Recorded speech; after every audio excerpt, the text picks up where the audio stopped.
Warahmatullahi wabarakatuh. Kembali lagi di Enigma CPNS, Solusi CPNS. Kali ini Enigma CPNS akan membahas kisi-kisi soal CPNS 2021 versus Diktin 2021.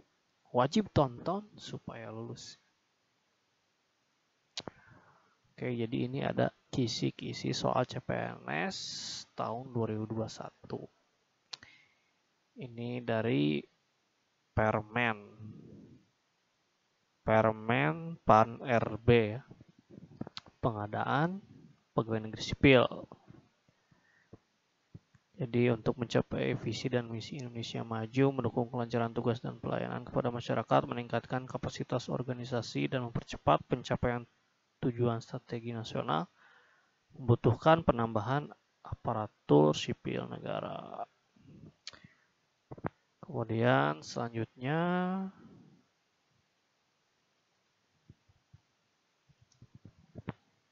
SKD sebagaimana dilaksanakan menilai kesesuaian antara kompetensi yang dimiliki oleh pelamar dengan standar kompetensi dasar PNS.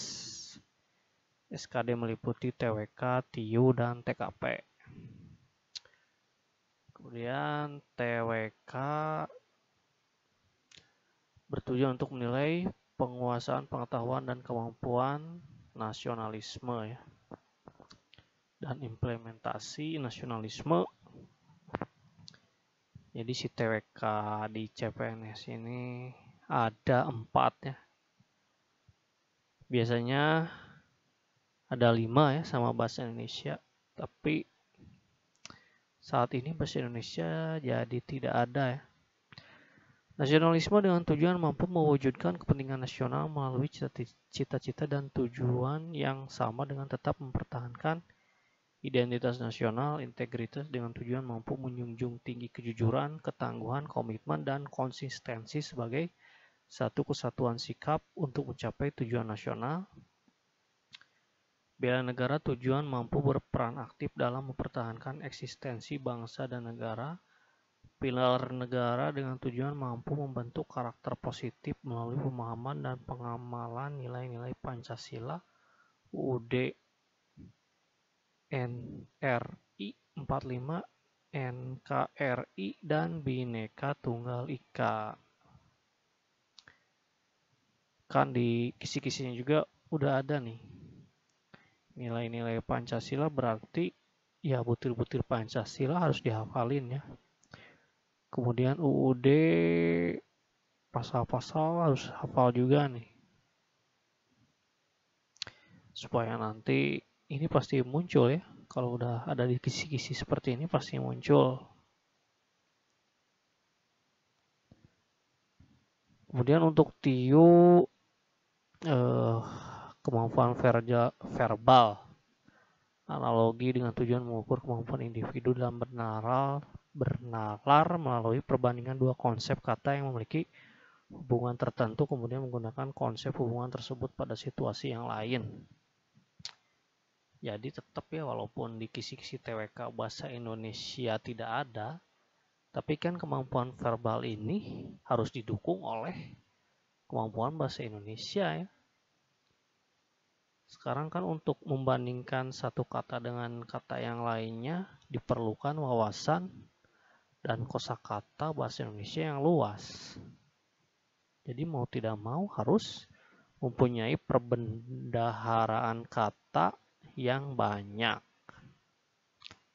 Kemudian silogisme dengan tujuan mengukur kemampuan individu untuk menarik kesimpulan dari dua pernyataan yang diberikan.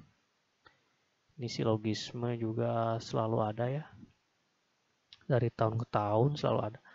Analitis dengan tujuan mengukur kemampuan individu untuk menganalisa informasi yang diberikan dan menarik kesimpulan. Berarti menarik kesimpulan di sini masuknya ke verbal ya.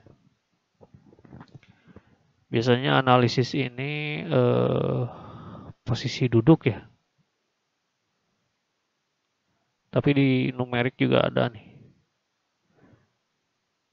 Di numerik juga ada untuk menganalisis kuantitatif dari informasi yang diberikan. Tapi di sini juga ada analitis untuk mengukur menganalisis informasi yang diberikan dan menarik kesimpulan. Kalau ini lebih cenderung kepada menarik kesimpulan ya. Kemudian untuk kemampuan numerik, berhitung. Biasanya berhitung di sini pecahan ya. Di sini juga disebutkan kemampuan hitung sederhana, berarti matematika dasar ya. Kalau kita lihat FR dari Dikdin, rata-rata sih matematika dasar ya. Kemudian deret angka dengan tujuan mengukur kemampuan individu dalam melihat pola hubungan angka.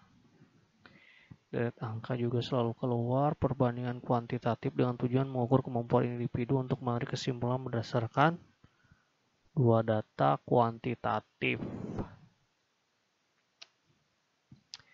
Biasanya data kuantitatif ini apa ya?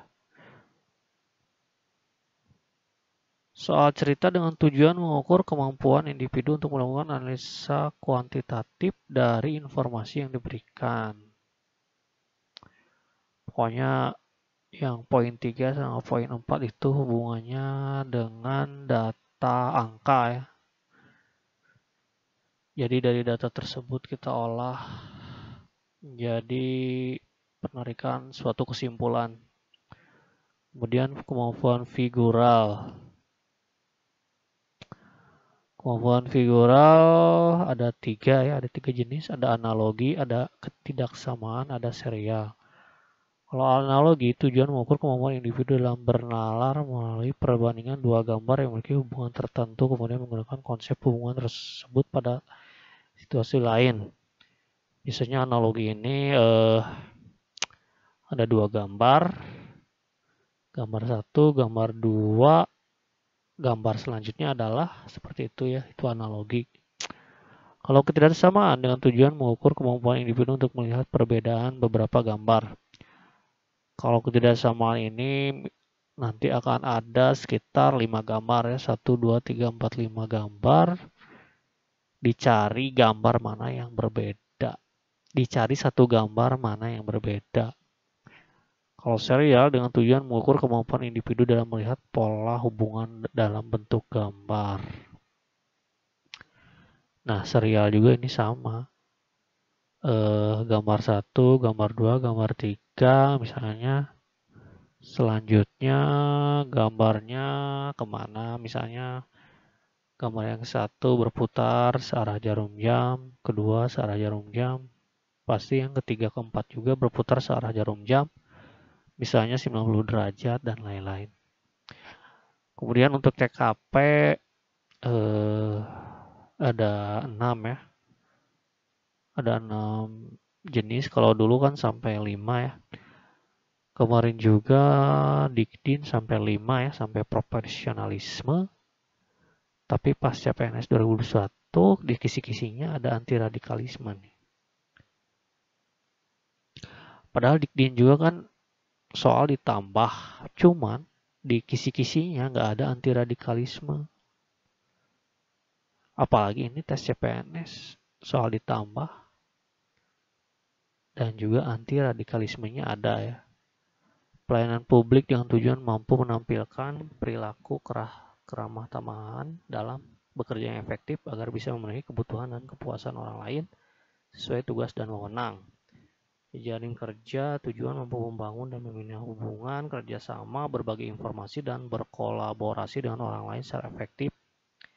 Sosial budaya mampu beradaptasi dan bekerja secara efektif dalam masyarakat majemuk terdiri dari beragam agama, suku, budaya dan sebagainya.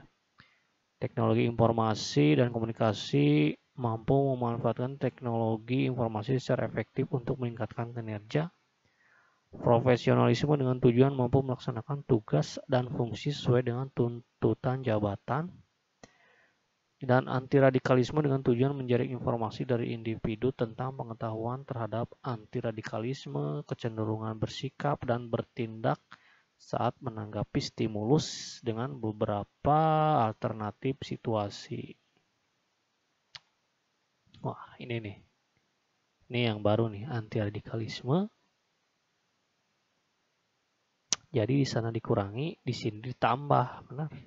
Di TWK kan dikurangi bahasa Indonesia, tapi di TKP ditambah anti radikalisme. Kemudian kita bandingkan dengan kisi-kisi soal Dikdin 2021. Lihat di Dikdin kan ada 4 ya, nasionalisme, integritas, bela negara, pilar negara. Tapi ada bahasa Indonesia kan. Jadi Dikdin itu ada 5 plus bahasa Indonesia ya. Dan kemampuan berbahasa Indonesia secara baik dan benar. Kemudian untuk figuranya sama ya. Untuk tune-nya analogi, silogisme, analitis untuk verbalnya. Untuk numeriknya berhitung dari angka kuantitatif soal cerita ya, sama. Untuk tune-nya figura, analogi, ketidaksamaan serial. Sama ya. Untuk TKP-nya, nah, di kisi-kisi Dikdin tidak ada radikalisme kan? Sampai profesionalisme. Tapi di Dikdin, di TWK-nya ada bahasa Indonesia. Seperti itulah. Perbedaan kisi-kisi Dikdin 2021 dan kisi-kisi CPNS 2021. Di TWK, Dikdin 2021 ada bahasa Indonesia. Di TWK CPNS 2021 tidak ada bahasa Indonesia. Di TKP Dikdin 2021 tidak ada radikalisme. Di TKP CPNS 2021 ada radikalisme. Ini kisi-kisinya ya. Di kisi-kisi Dikdin tidak ada radikalisme. Di kisi-kisi CPNS ada radikalisme. Oke. Pokoknya tonton terus anime CPNS agar kamu memahami situasi di lapangan nanti ya.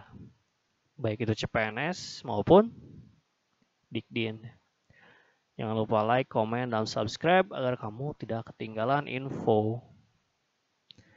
Semoga kalian lulus SKD dan jadi PNS. Amin. Akhir kata, wassalamualaikum warahmatullahi wabarakatuh.